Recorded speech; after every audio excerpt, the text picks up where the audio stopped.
Hello વિદ્યાર્થી મિત્રો, કેમ છો? મજામાં જશો. હું છું પ્રતિક પંચાલ અને ડિપેક્સ એજ્યુકેશન યુટ્યુબ ચેનલમાં તમારું સ્વાગત કરું છું. આજે આપણે એક અગત્યની વસ્તુ જોવાના છીએ, જે એ છે કે ધોરણ 12નો જે બોર્ડની પરીક્ષાનો કાર્યક્રમ છે એમાં થોડો ફેરફાર કરવામાં આવ્યો હતો. હવે આ ફેરફારનો કાર્યક્રમ તમને આ વિડીયોમાં દેખાડવામાં આવશે, બરાબર? અને આની પીડીએફ પણ તમને મળી રહેશે. તો વિડીયોનો એન્ડ સુધી જોજો કે ક્યાં કઈ તારીખે કેટલા ફેરફાર કરવામાં આવે છે, બરાબર? તો હવે આપણે વિડીયોમાં આગળ વધીએ. સ્ક્રીન ઉપર તમે જોઈ શકો છો કે નવો જે ટાઈમ ટેબલ છે તમારો એ આપવામાં આવી દીધો છે. પહેલાં જે ટાઈમ ટેબલ હતો એની અંદરથી થોડોક ફેરફાર કરીને આની અંદર તમને દર્શાવવામાં આવ્યું છે.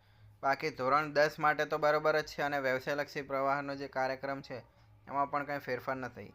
ખાલી જે 3 દિવસના ફેરફારો છે એ આની અંદર ફેરફાર કરવામાં આવે છે. બાકી બીજા બધા પેપરો જે હતા એ એમને એમ જ રહેશે, બરાબર? તો આપણે જોઈએ તો આપણે આગળના વિડીયોમાં જોયું હતું કે જે તમારું આંકડાશાસ્ત્રનું પેપર હતું એ તો 7 તારીખે જ રહેશે, બરાબર? પણ જે રજાઓના કારણે જે બે પેપર એક જ દિવસે લેવાના હતા એ પેપર અલગ અલગ દિવસે લેવાશે. એટલે જે તમારું ભૂગોળનું પેપર 7 તારીખે હતું એનું 12 તારીખે કરવામાં આવ્યું છે, બરાબર?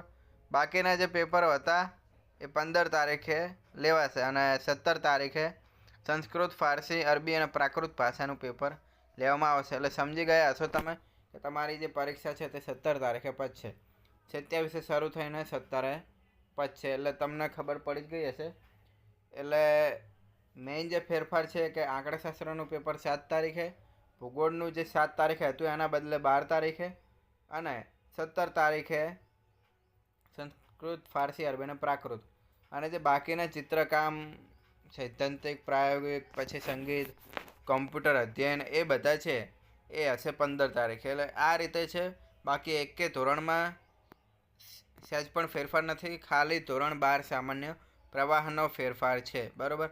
એ પણ 3 દિવસનો છે. એટલે જો તમે આગળનો વિડીયો જોયો હશે તો તમને કમ્પ્લીટ ખબર પડી જ જશે.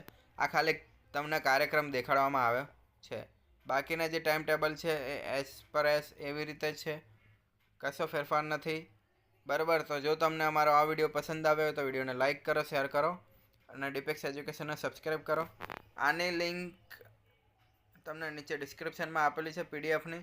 એટલે તમને એની અંદર અખબારી યાદી પણ જોવા મળશે, અને આ પરીક્ષાનો કાર્યક્રમ પણ તમને જોવા મળશે, બરાબર? તો દરેક વિદ્યાર્થી મિત્ર આ વિડીયોને એન્ડ સુધી જુઓ. જોકે આ એન્ડ જ છે, એટલે એન્ડ સુધી જોયો હોય તો તમારો ખૂબ ખૂબ આભાર. અને આની તમે પીડીએફ ડાઉનલોડ કરી દેજો, કેમ કે જો જૂનો ટાઈમ ટેબલ લઈને તમે પેપર દેવા જશો તો તમારે ખૂબ જ લોચા પડશે, બરાબર? તો આ પ્રમાણે તૈયારી કરજો. હવે જે 3 દિવસમાં ફેરફાર થયો છે આનું, બાકી તો એ જ ને રીતે છે, બરાબર? બીજું કંઈ ડાઉટ હોય તો મને કોમેન્ટમાં જણાવી દેજો, અથવા વોટ્સએપમાં પણ તમે જણાવી શકો છો. તેની લિંક પણ નીચે ડિસ્ક્રિપ્શનમાં આપેલી છે વોટ્સએપ ગ્રુપની, અને તમે પર્સનલી પણ મેસેજ કરી શકો છો, બરાબર? તો ચેનલમાં નવા હોય તો ચેનલને સબસ્ક્રાઈબ કરી દેજો. આપણે હવે નેક્સ્ટ વિડીયોમાં મળીશું. ત્યાં સુધી બેસ્ટ ઓફ લક. જય હિન્દ, જય ભારત. મળીએ આવતા વિડીયોમાં. જય દ્વારકાધીશ.